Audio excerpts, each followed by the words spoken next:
फरवरी को देश के फाइनेंस मिनिस्टर के द्वारा बजट अनाउंस की जाती है। इससे हमें पता चलता है कि सरकार कितना पैसा कमा रही है और कितना पैसा अलग अलग जगहों पे खर्च कर रही है जनता की भलाई के लिए। हर साल की तरह इस साल भी फाइनेंस मिनिस्टर निर्मला सीतारमण ने यूनियन बजट 2024 प्रेजेंट किया है। फर्क इतना है कि इस साल का बजट टेम्पोररी बजट था। इसलिए हुआ क्योंकि इस साल लोकसभा की इलेक्शन होने वाली है।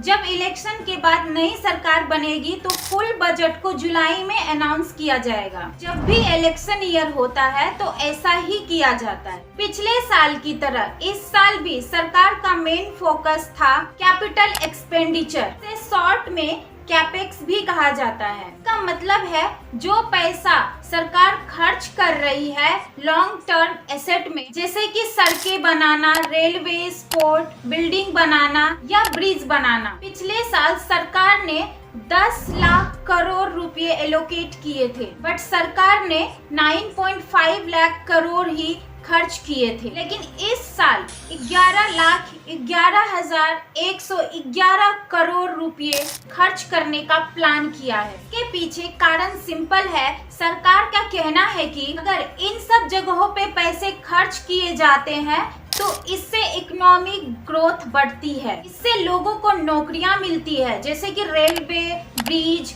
या सड़कें बनाने में एम्प्लॉय की जरूरत होगी। और रेलवेज के लिए 2.55 लाख करोड़ रुपए एलोकेट किए गए हैं और 3 नए कॉरिडोर भी अनाउंस किए हैं। फाइनेंस मिनिस्टर ने ये भी कहा है कि 40,000 बॉगीज को वंदे भारत के स्टैंडर्ड्स में कन्वर्ट किया जाएगा। पैसों को रेलवे के सेफ्टी में भी देखने को मिलेगा। पिछले साल ढेरों रेलवे हादसे हुए हैं। उड़ीसा रेल हादसा जिसमें कि 300 लोगों की जाने गई थी, जो कि सबसे बड़ा हादसा था। एग्रीकल्चर में सरकार ने अनाउंस किया है आत्मनिर्भर ऑयल सीड्स अभियान और फोकस किया है नैनो डीएपी जैसे फर्टिलाइजर पर। एग्रीकल्चर के लिए 1.64 लाख करोड़ रुपए एलोकेट किए हैं। फूड सब्सिडीज के लिए बजट 2.05 लाख करोड़ एलोकेट किए हैं। हेल्थ एजुकेशन में बहुत कम बजट है, बट पिछले साल के एवरेज में इस साल थोड़ा ज्यादा है।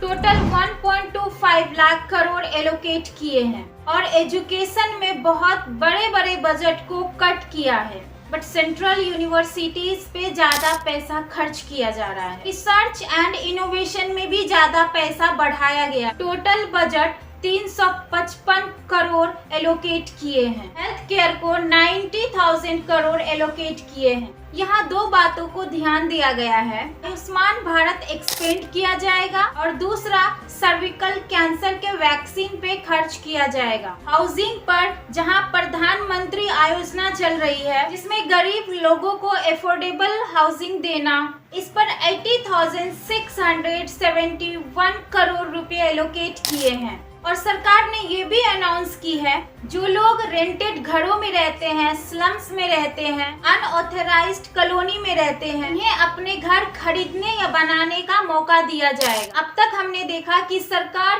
कहां कहां पैसे कितना खर्च करती है, लेकिन अब हम जानेंगे कि सबसे ज्यादा सरकार पैसे कहां से कमाती है। 2025 में सरकार फाइनेंशियली 19% पैसे कमाएगी इनकम टैक्स से। दूसरे नंबर पर है जीएसटी। हाँ, 18% पैसे जीएसटी के टैक्स से आएगी। फिर आता है कॉर्पोरेट टैक्स, जहाँ से 17% टैक्स इनकम है, यानी कि सरकार सबसे ज्यादा पैसा इनकम टैक्स और जीएसटी पेयर्स से कमाती है। गवर्नमेंट ने प्रॉमिस किया है कि 2047 तक इंडिया को डेवलप कंट्री बना देंगे। पता नहीं, सरकार तो ऐसे कई प्रॉमिसें करती है, लेकिन सरकार ने अब तक आम जनता के लिए कोई प्रॉमिस नहीं किया है जिससे कि उनको ज्यादा फायदा मिले। फाइनेंस मिनिस्टर ने कहा है कि 4 मेन सेक्शन सोसाइटी पर भी बजट को खर्च करेंगे। इसमें आता है गरीब लोग, महिलाएं, युवा वर्ग और अन्नदाता। सरकार ने कहा कि इन पर काम करना सरकार की हाई प्रायोरिटी है। देखते हैं कि सरकार इन वादों को पूरा करती है या नहीं। क्या इंडिया हमारा डेवलप कंट्री हो पाएगा? तो अब देखते हैं कि सरकार क्या इन सभी बजट को सही सही उन चीज़ों पे खर्च करती है या नहीं। फुल बजट जुलाई में अनाउंस किया जाएगा, तो उस टाइम में हमारा नेक्स्ट वीडियो हम उस पर भी बनाएंगे कि देखेंगे कि क्या है उनका फुल बजट।